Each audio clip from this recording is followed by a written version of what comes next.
Tadi Pater ada menyebutkan mengenai Petrus dan Paulus. Nah, kebetulan nih Pak Kristoforus Pakadang menanyakan mengenai kenapa nama Paulus dan Petrus sering digabung jadi satu.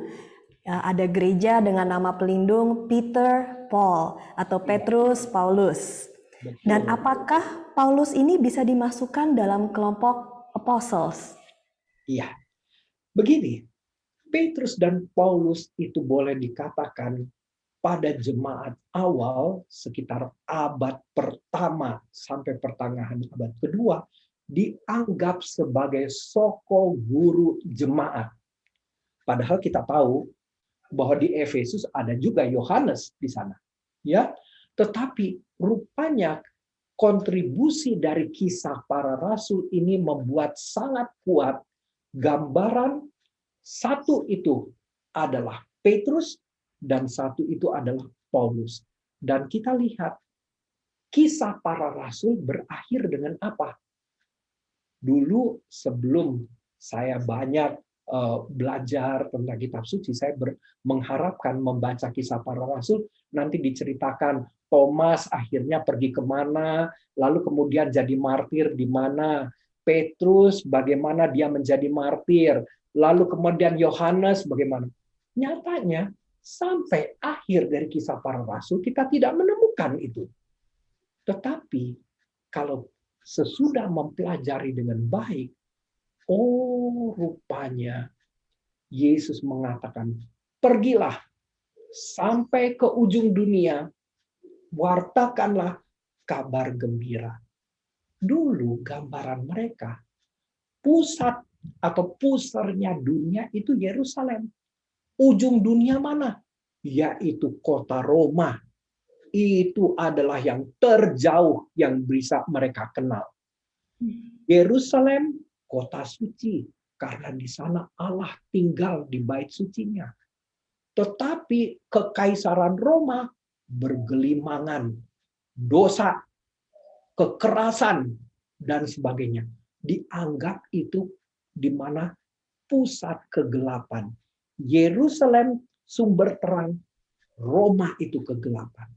Dan Petrus dan Paulus membawa terang itu ke tengah-tengah kegelapan, sehingga ketika Petrus dan Paulus sudah sampai di kota Roma, sang penulis kisah para rasul mengatakan, the end, happy ending, dunia gelap ini diterangi oleh dua tokoh yang hebat ini, yaitu yang satu itu adalah Petrus dan yang satu itu adalah Paulus. Ya, Paulus mewakili umat Kristen orang asing, Petrus mewakili umat Kristen dari kalangan asli Yahudi. Itu ya, dua hal ini. Lalu kenapa Paulus disebut para rasul, menjadi rasul? Saudara-saudara, di dalam surat Galatia, Paulus sendiri yang menyebut diri seorang rasul. Karena apa? Dia merasa dia dipanggil oleh Yesus.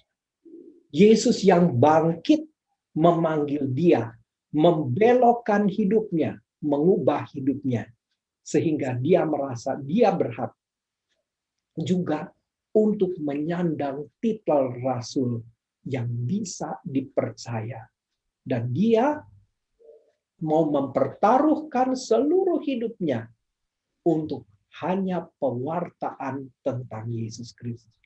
Apapun resikonya, dia akan tetap mewartakan. Dan kita tahu, sampai akhir, dia menjadi pewarta yang setia, yang tidak kalah dengan Petrus, tidak kalah juga dengan Yohanes dan sebagainya. Dia setia sampai akhir. Maka dia di dalam surat Galatia berani menyebut dirinya rasul itu. Nanti di dalam surat Korintus orang mulai mempertanyakan sebutan rasul dari Paulus, tapi Paulus tidak pernah takut.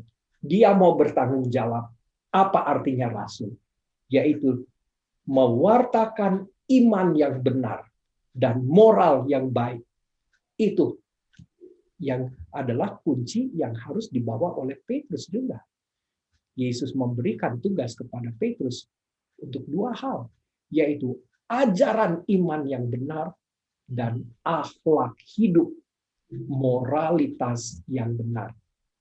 Paulus juga bawa hal yang sama, dan bisa lihat di mana surat-surat Paulus. Baik.